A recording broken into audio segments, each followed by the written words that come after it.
नमस्कार दोस्तों, स्वागत है आपका न्यूज वाले में। मैं रोशनी आज आपके लिए लेकर आई हूँ 10 मिनट में देश और दुनिया की 50 बड़ी खबरें जिन पर बनी रहेंगी आज सबकी नजरें।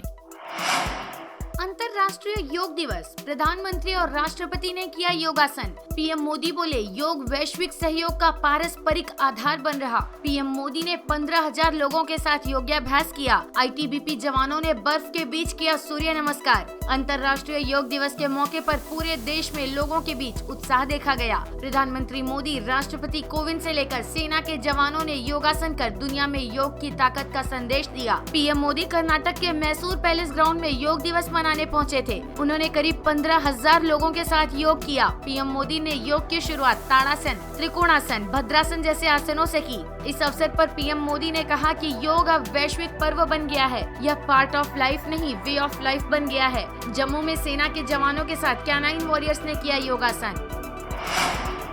अग्निपथ स्कीम, सीएम मनोहर लाल का बड़ा ऐलान। अग्निपथ योजना से रिटायर्ड हरियाणा के सभी युवाओं को पुलिस में मिलेगी नौकरी। हरियाणा के मुख्यमंत्री मनोहर लाल ने भिवानी में मंगलवार को बड़ी घोषणा की। मुख्यमंत्री मनोहर लाल ने भिवानी में 8वें अंतर्राष्ट्रीय योग दिवस पर कहा कि अग्निपथ योजना से रिटायर्ड हरियाणा के सभी युवाओं को नौकरी मिलेगी। सीएम मनोहर लाल ने कहा कि सभी को पुलिस में वरीयता दी जाएगी। अग्निपथ के रिटायर्ड युवा ग्रुप सी में भी भर्ती हो सकते हैं।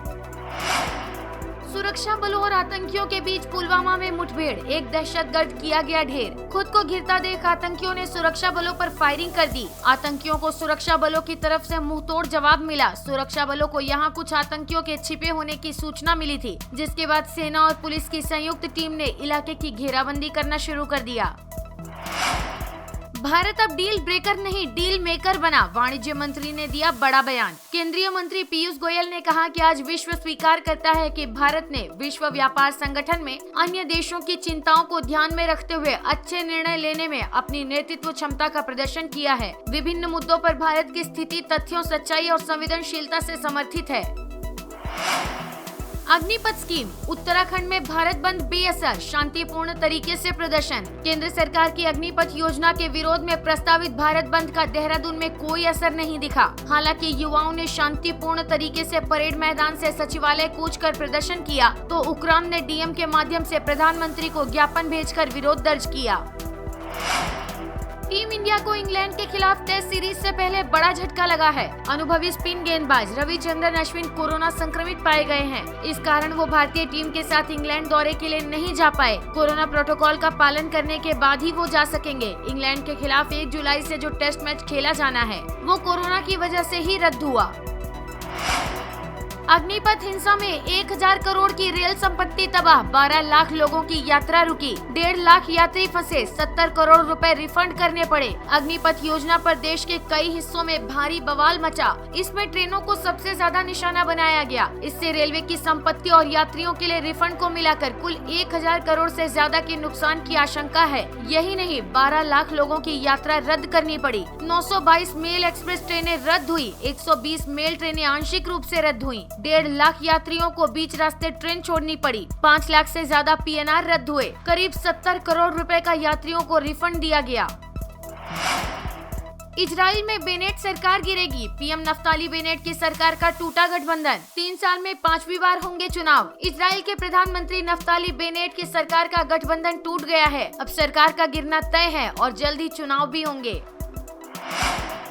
यूएनएससी में पाकिस्तान की साजिश नाकाम, भारतीय नागरिक को आतंकी घोषित करना चाहता था पाकिस्तान। भारत समेत 4 देशों ने प्रस्ताव खारिज किया। संयुक्त राष्ट्र में पाकिस्तान की साजिश पर पानी फिर गया। पाकिस्तान ने एक भारतीय नागरिक को अंतर्राष्ट्रीय आतंकवादी घोषित करने की कोशिश की। इस प्रस्ताव को भारत समेत 4 अन्य देशों ने खारिज कर दिया। पाकिस्तान गोविंद पटनायक डुग्गीवालासा नाम के शख्स के आतंकवादी होने का दावा करता है। पाकिस्तान दावा करता है कि ये शख्स पाकिस्तान के खिलाफ आतंकी हमलों में शामिल रहा है। आर्मी में 5 ग्रेड्स पर होगी अग्निवीरों की भर्ती, जुलाई से रजिस्ट्रेशन, 8वीं पास को भी मौका। पीएम बोले ये रिफॉर्म देश के लिए फायदेमंद। वायुसेना के बाद आर्मी ने भी अग्निपथ स्कीम के तहत भर्ती के लिए नोटिफिकेशन जारी कर दिया है। अग्निवीरों की भर्ती के लिए जुलाई से रजिस्ट्रेशन शुरू हो जाएंगे। नोटिफिकेशन के मुताबिक इसमें 8वीं और 10वीं पास युवा अप्लाई कर सकते हैं। नोटिफिकेशन में योग्यता, शर्तें, भर्ती प्रक्रिया, वेतन भत्तों से लेकर सर्विस रूल्स तक का ब्यौरा है। सेना ने साफ किया कि अग्निवीर सेना में एक अलग रैंक रैंक होगी, ये मौजूदा किसी रैंक के साथ नहीं होगी। 5 ग्रेड में भर्ती का नोटिफिकेशन जारी किया गया है। सीनियर टीचर भर्ती, सोशल साइंस में सबसे ज्यादा कुल 538 पोस्ट, एग्जाम से होगा सिलेक्शन। राजस्थान लोक सेवा आयोग की ओर से संस्कृत शिक्षा विभाग के लिए सीनियर टीचर के पदों पर भर्ती होगी। कैंडिडेट के लिए अप्लाई करने की आखिरी तारीख 23 जून है। 18 से 40 साल के युवक इसके लिए अप्लाई कर पाएंगे। कैंडिडेट का सिलेक्शन एग्जाम के माध्यम से होगा। महिलाएं भी बनेंगी अग्निवीर, आर्मी में महिला जवान, एयरफोर्स में एयर वुमन और नेवी में वुमन सेलर के नाम से मिलेगी एंट्री। केंद्र सरकार ने युवाओं को सेना में सेवा देने का मौका देते हुए अग्निपथ योजना लॉन्च की है। इस योजना के विरोध के बीच रक्षा मंत्रालय ने कहा कि इसमें महिलाओं को भी मौका मिलेगा। वुमन को सबसे पहले मौका देने की शुरुआत नेवी ने की है। अग्निवीर योजना से महिलाएं सेलर यानी नौसैनिक पद के लिए चुनी जाएंगी। इसी तरह भविष्य में महिला अग्निवीर आर्मी में महिला जवान और एयरफोर्स में एयर वुमन के नाम से जानी जाएंगी। शराब पीकर आने पर 10,000 का जुर्माना, महिलाओं ने चलाया शराब छुड़ाओ अभियान। 100 किलोमीटर दूर नशा मुक्ति केंद्र पहुंचे पुरुष। यह बदलाव ओडिशा के जयपुरे ब्लॉक का है। ओडिशा और अरुणाचल प्रदेश में महिलाएं नशा मुक्ति को लेकर अभियान चला रही हैं। स्थानीय स्तर पर महिलाओं ने जुड़कर एक समूह बनाया और पुरुषों का शराब पीना बंद कराया। उनके इस तरह के अभियान से जिलों में घरेलू हिंसा, जुआ और आपस में मारपीट कम हुई है। अग्निपथ के विरोध में रेलवे ट्रैक उखाड़ने की कोशिश, जयपुर आगरा रूट पर 3 घंटे बंद रहा ट्रेनों का संचालन। प्रदर्शनकारियों ने पथराव भी किया। केंद्र सरकार की अग्निपथ स्कीम का विरोध राजस्थान के भरतपुर में भी खूब हो रहा है। रेलवे पुलिस ने उन्हें खदेड़ने की कोशिश की तो गुस्साए युवाओं ने जमकर पथराव किया। देश में 24 घंटे में 9,875 मरीज मिले, 17 की मौत। केरल 2,786 संक्रमितों के साथ टॉप पर, महाराष्ट्र में 1/4 संक्रमित मिले। देश में पिछले 5 दिनों से लगातार 12,000 से ज्यादा कोरोना मामले सामने आ रहे थे, लेकिन पिछले 24 घंटों में नए मामलों में कमी आई है। पिछले 24 घंटे में 9,875 केस मिले हैं, वहीं 7,254 मरीज ठीक हुए हैं, जबकि 17 मरीजों की मौत हुई है। कुल एक्टिव केस यानी इलाज करा रहे मरीजों की संख्या भी 77,000 के पार पहुंच गई है। केरल में सबसे अधिक 2,786 केस आए हैं। 2,354 नए संक्रमितों के साथ महाराष्ट्र दूसरे नंबर पर है। बंदरों के लिए स्विमिंग पूल बना ताजमहल, गर्मी में फाउंटेन में नहा रहे। बाहर सांडों की लड़ाई में टूटा आरओ प्लांट। ताजमहल पर आवारा जानवरों के कारण पर्यटकों को काफी दिक्कतों का सामना करना पड़ रहा है। ताजमहल के फाउंटेन को बंदरों ने स्विमिंग पूल की तरह इस्तेमाल किया। ताजमहल के गेट पर आवारा सांडों की लड़ाई में आरओ क्षतिग्रस्त हो गया। गनीमत रही कि लड़ाई के वक्त ताजमहल बंद हो चुका था और कोई पर्यटक मौजूद नहीं था। ताजमहल पर बंदर, कुत्ते, मधुमक्खियां और आवारा सांडों का आतंक चरम पर है। अग्निपथ उपद्रवियों से वसूले जाएंगे 13 लाख। वाराणसी पुलिस ने 27 प्रदर्शनकारियों की बनाई लिस्ट, सेना को भी भेजी जाएगी सूची। उत्तर प्रदेश में अग्निपथ स्कीम को लेकर तोड़फोड़, आगजनी और उपद्रव करने वालों की सूची तैयार की जा रही है। हिंसा में जिन जिन उपद्रवियों के नाम सामने आए हैं, उनकी सूची भारतीय सेना कार्यालय को भेजी जा रही है। जिले के बॉर्डर पर भी सख्ती कर दी गई है। वाराणसी में उपद्रवियों ने 36 बसों में तोड़फोड़ की थी। इसमें करीब 13 लाख रुपए का नुकसान हुआ था। सार्वजनिक संपत्ति के नुकसान की वसूली के लिए गठित दावा प्राधिकरण प्रयागराज को भेज दिया गया है।